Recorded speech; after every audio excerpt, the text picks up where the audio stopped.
Assalamualaikum warahmatullahi wabarakatuh. Halo teman-teman, terima kasih sudah klik video ini. Di video kita kali ini akan membahas tentang kanker ovarium. Menurut research yang aku baca, kanker ini merupakan jenis kanker terbanyak ketiga yang diderita wanita di Indonesia loh. Untuk tahu lebih lanjut tentang kanker ovarium dan bahayanya, yuk kita simak videonya bareng-bareng. Jangan lupa untuk klik tanda suka dan subscribe channel YouTube kami serta bunyikan loncengnya supaya nggak ketinggalan video-video kami selanjutnya. Kanker ovarium merupakan jaringan kanker yang tumbuh di ovarium. Kanker ovarium ini sering tidak terdeteksi sampai telah menyebar di dalam panggul dan perut. Kanker ovarium yang terdeteksi pada stadium awal lebih mudah untuk diatasi daripada kanker ovarium yang baru terdeteksi pada stadium lanjut. Pada stadium akhir ini, kanker ovarium lebih sulit diobati dan bisa berakibat fatal bagi penderitanya. Manifestasi kanker ovarium.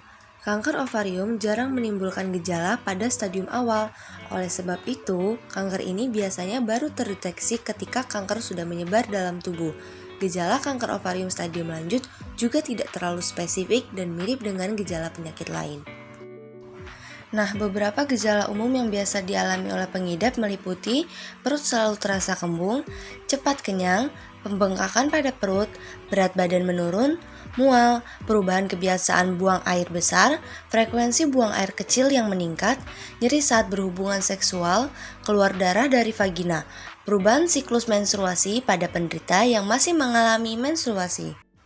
Hingga kini tidak jelas apa yang dapat menyebabkan kanker ovarium terjadi, tetapi penyebab kanker secara umum adalah mutasi DNA dalam sel.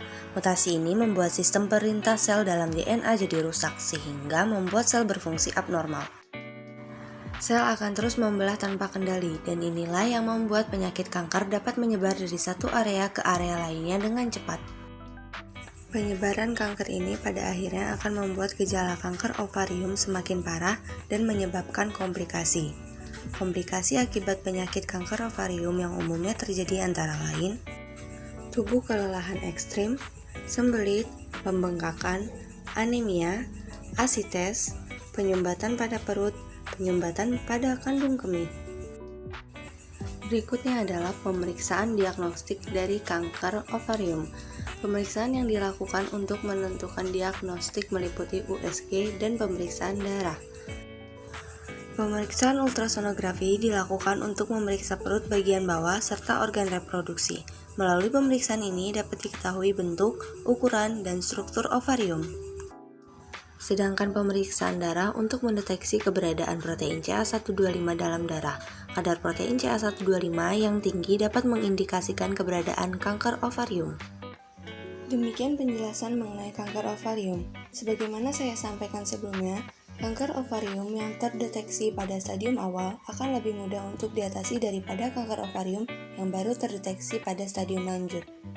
Maka saya sarankan untuk wanita melakukan pemeriksaan rutin organ dalam, khususnya untuk mendeteksi adanya kemungkinan mengidap kanker pada stadium awal, sehingga dapat lebih mudah untuk diatasi. Berikut saya sampaikan juga beberapa cara pencegahan yang dapat dilakukan. Yang pertama, gunakan kontrasepsi dengan mengkonsumsi pil KB. Kedua, konsumsi sayuran, vitamin A, dan vitamin C dalam jumlah yang cukup. Yang ketiga, tidak merokok. Keempat, melakukan pemeriksaan secara berkala dengan dokter spesialis kandungan. Dan yang kelima, menjaga berat badan ideal. Nah, jadi gitu ya teman-teman penjelasan mengenai kanker ovarium. Semoga penjelasan yang disampaikan dapat mudah dipahami dan bermanfaat.